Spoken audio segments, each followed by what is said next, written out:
So Amanda Serrano, in my opinion, just got robbed against Katie Taylor. Um, Katie Taylor, I think first of all, I think she's done great things for women's boxing, but her record, honestly, she's been gifted so many decisions. I thought Serrano won the first fight against her, and I thought Serrano was even more convincing in this fight against Katie Taylor. Um, I think Serrano definitely won. Also, didn't help that Netflix streams were absolutely awful during this fight, but that's for another video. But yeah, Serrano won the fight. Serrano won the fight. Bigger, better shots were being landed from her. Katie Taylor was just so messy, and that is the thing with Katie Taylor. She has a style which makes fights hard to score, and I feel like at times she's unconvincing. I think at times Serrano is able to keep Taylor at a good range and pick off her shots and land some big shots. Wobble Katie Taylor badly in the first round. I thought Serrano was convincing there. I really thought that Amanda Serrano was convincing in that fight. I thought she won 96-93. Like, some rounds were, look, it was a competitive fight, but I'm certain that Amanda Serrano won it.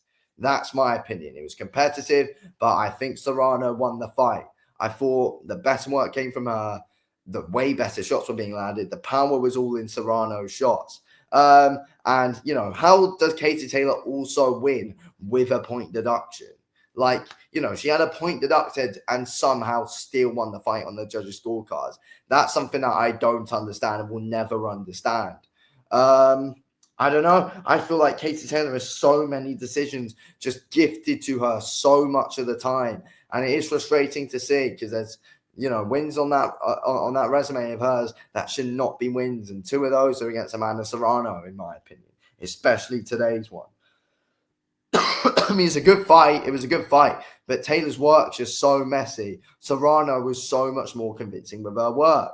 Serrano mixes up her shots better. Serrano actually throws good, convincing combinations. Taylor throws messy punches. And yes, Taylor can get up close to you and land some good shots and get some good work going and has some decent volume. But Serrano's way more convincing with her work, with what she does, with how she throws her shots. Her straights are good. Her jab's good. Her movement's much better than what Katie Taylor's is as well. And I think it showed in that fight. I really do think it showed in that fight. I think Serrano showed she was better. I think Serrano showed that she learned from a few of her mistakes.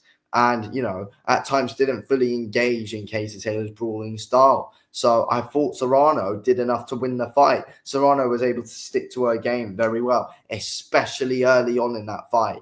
Like, this is how I scored the fight. Round 1, Serrano. Round 2, Serrano. Round 3, Serrano. Round 4, Serrano. Round 5, Serrano. Round 6, Taylor. Round 7, Taylor. Round 8, Serrano. Round 9, Taylor. And round 10, Taylor. But plus round 8 with the point deduction. So I gave that 10-8 to Serrano.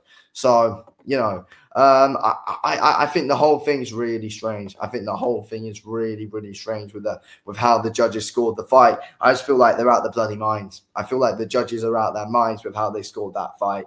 Serrano's team had a massive rant on the mic about it afterwards. Understandably.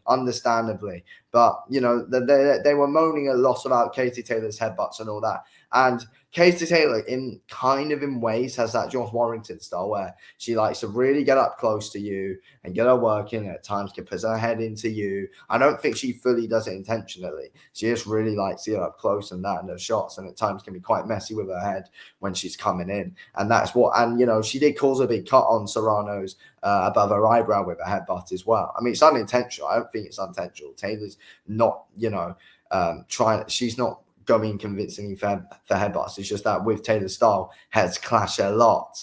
And, that showed a lot today. But I still think with Serrano's cut, she still kept calm and composed. And I think should have won the fight. Taylor got a point deduction, which honestly I think was fair because, that they were clashing heads quite a bit in that fight, even though Taylor wasn't doing anything intentionally.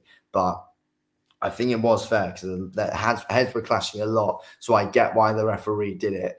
But yeah, I just think Serrano was so much better there. I think Serrano was so much better. Katie Taylor, I just think, she gets up close and throws a lot of random shots. I think Serrano's a lot smarter with the work she does. And I think it showed in that fight. Serrano was the much smarter woman. She showed that her boxing IQ's levels above what Katie Taylor's is. Katie Taylor can get up close and make it a fight. But Katie Taylor, in my opinion, and it showed in that fight as well, doesn't fully think behind what she does in the ring. She just, likes to throw some good quick shots on the inside, which, can make a bit of an impact. But really, Serrano was good behind the jab today, got that straight going, and was really good behind her straight right hand. She was really good behind that straight right hand.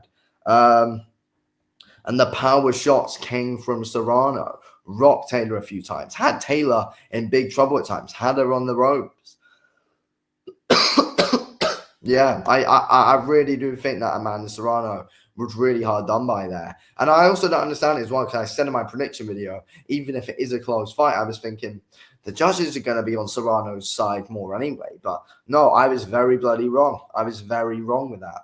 They were not on Serrano's side whatsoever. They were really badly against her there. Amanda Serrano should have won the fight. There we go.